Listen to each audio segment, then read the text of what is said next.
కూడా జరగదు, ఇంపాసిబుల్. ప్రజలు ఎవరు ప్రభుత్వాన్ని నడపాలి అనేటువంటి నిర్ణయాన్ని ప్రజలు డిసైడ్ చేశారు. ప్రభుత్వాన్ని ఎట్లా నడపాలి, ఏ సబ్జెక్టులు తీసుకురావాలనేది ప్రభుత్వం చాయిస్.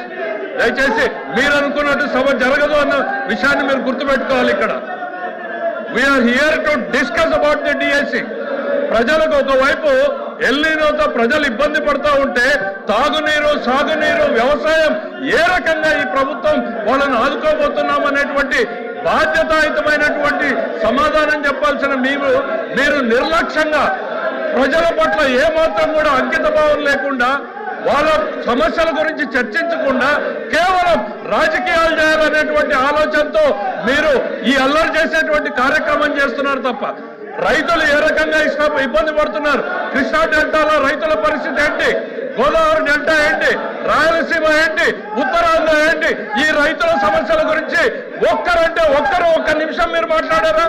తాగునీటి సమస్యల్ని ఏ రకంగా పరిష్కారం చేయాలనేటువంటి సలహా సూచనలు ఇచ్చారా? ఇన్ని ఇబ్బందులు రాష్ట్ర ప్రజానీకం, దేశం మొత్తం, ప్రపంచం మొత్తం ఎల్లినోతో సఫర్ అవుతా ఉంటే మీకు మాత్రం మీ నిన్నో జబ్బులు పట్టాయి. నిన్నో జబ్బు వచ్చింది మీకు. మీ అజెండా మీకు తప్ప ప్రజల అజెండా మీకు అవసరం లేదు అధ్యక్ష. దిస్ గవర్నమెంట్ ఇస్ కన్సర్న్ అధ్యక్ష. ప్రజల అజెండానే మా అజెండా.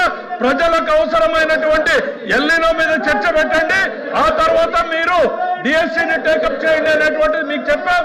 దానికి వీఆర్ స్టిల్ స్టికింగ్ ఆన్ అధ్యక్ష. లెజిస్లేటివ్ అఫైర్స్ మినిస్టర్ గారు రాష్ట్రం మీద, రాష్ట్ర ప్రజల మీద ఎంత అభిమానాన్ని చూపెడుతున్నారో మేము చూసాం. మరి ఈ అభిమానం అసెంబ్లీలో ఏమైంది అధ్యక్ష? ముందు డిఎస్సీ అక్కడ చర్చించిన తర్వాత ఏదైనా చర్చించారు కదా, మరి అక్కడ ఏమైంది అంటే అక్కడ లేదా ఇక్కడ వచ్చిందా? మేము మొదటగా ఎజెండాలో పెట్టింది మేము, వ్యవసాయం మీద చర్చించాలని అడిగింది మేము. డిఎస్సీ మీద చర్చించిన వెంటనే వ్యవసాయం మీద చర్చించండి, ప్రజలు ఇబ్బంది పడుతున్నారు, వర్షపాతం లేక, ఎరువులు దొరక్క, గిట్టుబాటు ధరలు లేక ఇబ్బంది పడుతున్నారు, అల్లాడుతున్నారు, ఎప్పుడు ఇలాంటి పరిస్థితులు ఈ రాష్ట్రంలో లేవు అని చెప్పింది మేము. ఇటువంటి పరిస్థితుల్లో ప్రజలను ఆదుకోవాలని చెప్పాం. మరి అసెంబ్లీలో మరి ఎందుకు పెట్టారు అధ్యక్ష? ముందు డిఎస్సీ పెట్టండి. అక్కడ లేదా? అక్కడ ప్రజలు కాదా? అక్కడ చర్చించిన ప్రజలు కాదా? అక్కడ వచ్చి వెళ్ళిన రెండో పెడతారు, ఇక్కడ వచ్చి మాత్రం ఇక్కడ పెడతారు. అంటే ప్రజల మీద ఎంత శక్తి ఉందో. క్వశ్చన్ అవర్ అయిన తర్వాత బిఎస్సీ పిలుస్తాము, బిఎస్సీలో డిసైడ్ చేసి మీరు అది లేదు. నన్ను పిలిచారు, ఓపెన్ చేయండి అధ్యక్ష. అధ్యక్ష అధ్యక్ష అధ్యక్ష అధ్యక్ష ఓపెన్ చేయండి. ఇప్పుడు 4 రోజులు పెట్టారు అసెంబ్లీని, ఇంకో 2 రోజులు పొడిగించండి, పొడిగించండి, మాట్లాడుకుందాం.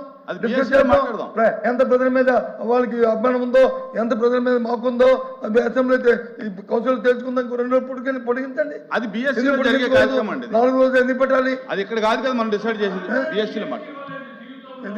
సరే మీరు ఏమి ఇచ్చామో అధ్యక్ష, అధ్యక్ష జీవితంలో ఏ ఉద్యోగం ఇచ్చామో, జీవితంలో ఒక్కసారి డిఎస్సీ ఆయన కూడా మంత్రిగా ఉన్నాడు, వీళ్ళు డిఎస్సీ గురించి మాట్లాడతారు, మేము వినాలి. వాళ్ళందరూ గౌరవ సభ్యులు పైనకెళ్ళి డిఎస్సీ గురించి మాకు చెప్తారు, మేము వినాలి.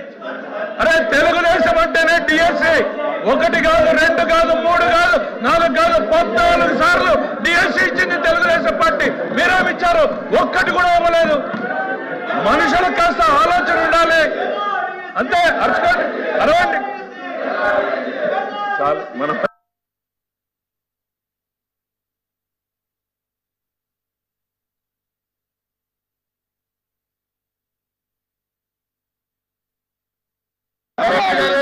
డిఎస్సీ